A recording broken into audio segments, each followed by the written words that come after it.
The National Professional Teachers Organisation of South Africa says it's concerned about the readiness of matric learners who are starting with final exams today. Learners across the country sit for their English first paper today. Naptosa's Executive Director, Basil Manuel, says the group has had a tough 3 years due to the COVID-19 pandemic.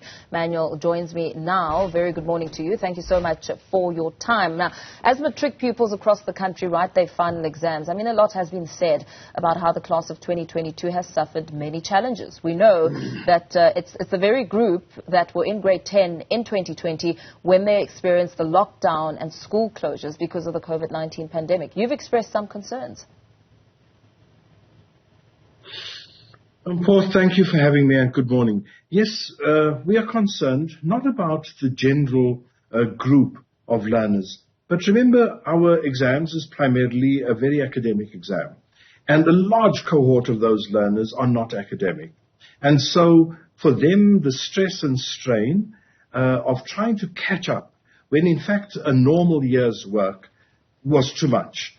We're worried about them, and they're a substantial cohort. And then, of course, the other children as well that always have battled with the examination.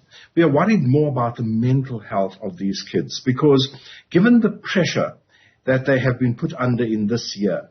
And now add to that the pressure of the exam, and for heaven's sake, add to that the load shedding story, which we mustn't downplay, because children study at different times. And it is in the studying and the pushing for that last minute, because the type of learner I'm talking about is the one that will have to push to the very, very last minute. Not all kids are as resilient as the next. And there are many children that are battling with simply just coping with the stresses and strains. Absolutely. You also make mention of the impact on the educator themselves. I mean, if the educator is also concerned and not confident in terms of readiness, that also has a massive impact on the actual learner. Our teachers have been telling us what a tough year it's been. Our teachers raised concern when the trial results didn't look so good after all the work had been put in. And once again, there too, there are people who have spent every weekend this year and the holidays trying to simply just ensure that their children are ready for the exam. And that has put a tremendous strain on them. And the same issue about differences between people, differences between schools, etc., comes out. And we must thank our teachers for the sacrifices, but we must also assist because many of them are buckling under the pressure of all this that they've had to do. Because at the end of the day, because it's a high-stakes exam, everybody looks at the teacher. And you have failed too, if your children have failed. Absolutely. As you speak about the constant load shedding, which has been a point of massive concern, just yesterday I spoke to the Education Department's Director General, Basil Manuel. He spoke about how schools need to procure alternative lighting equipment and generators for exam centres where possible. How sustainable is that? I don't think it's sustainable at all. I think it's a nice answer. But let's be frank about this. The vast majority of our schools are in quintile 1, 2, and 3, which means that they don't have an income of their own.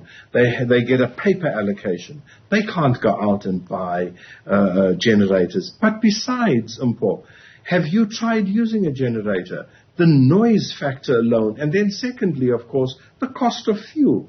It's unaffordable. I know that most schools will not have an issue. The lighting will be there. If it's a dull day, they'll have to cope with it because they don't have choices. But I think we need to learn and look forward. We keep saying, let's learn from what happens.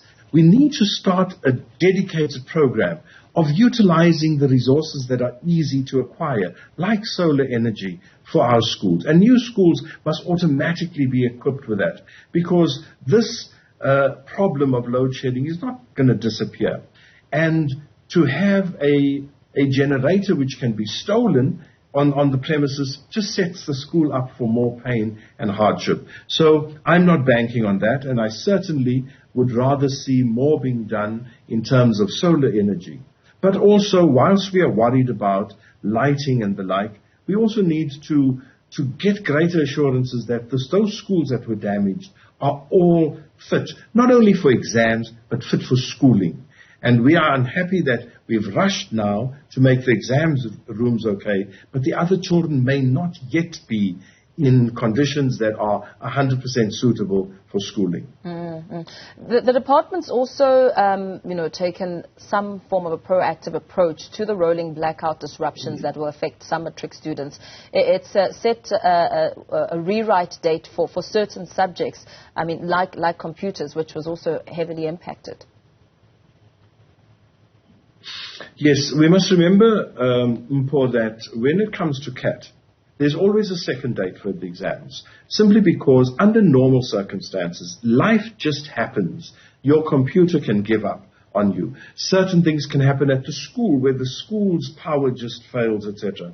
So there's always been a second bite at the cherry, which is proactive, and the department must be acknowledged, because a couple of days ago when CAT was written by that group of learners, a number of schools suffered load shedding, and the department can do very little about it.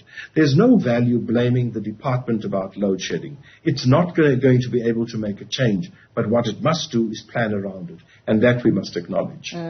So with the many challenges that come with matric final examinations, cheating scandals are reported almost routinely. The department says it's increased security protocols this year to avoid irregularities. Are you confident that the measures put in place will be sufficient?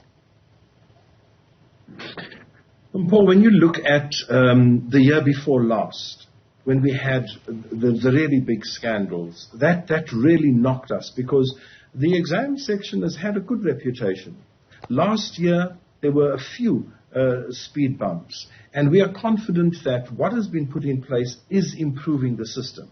But we work with people, and there are thousands of people that are involved in the examination rollout, whether it starts with setting and printing and distribution and then eventually the writing. There are people, and where there are people, things can happen. So we are supporting the department in all the attempts. And we are also calling on people that are involved to protect the integrity not only of the exam, but of our children and the country. So, yes, we are happy with what has been done, and we are holding thumbs that everything goes according to plan. And very lastly, in the midst of all the challenges, what advice would you give to this cohort of grade 12s? You're talking to the examination. It's not a punishment. And as you talk every day in your class to your teacher, now you're talking just a little differently. And you've done preparation. Find time to rest. Find time to sleep. Find time to eat properly. And parents, support your children when it comes to the eating and sleeping routines. I know you want to burn the midnight oil. Do that by all means, but don't forget to be fresh on the day of the exam. And good luck. Very well. Thank you so much for that. Executive Director of Naptosa, Basil Manuel, speaking, of course, some comforting words for the matric class of 2022 and some concerns that the union has raised. Let's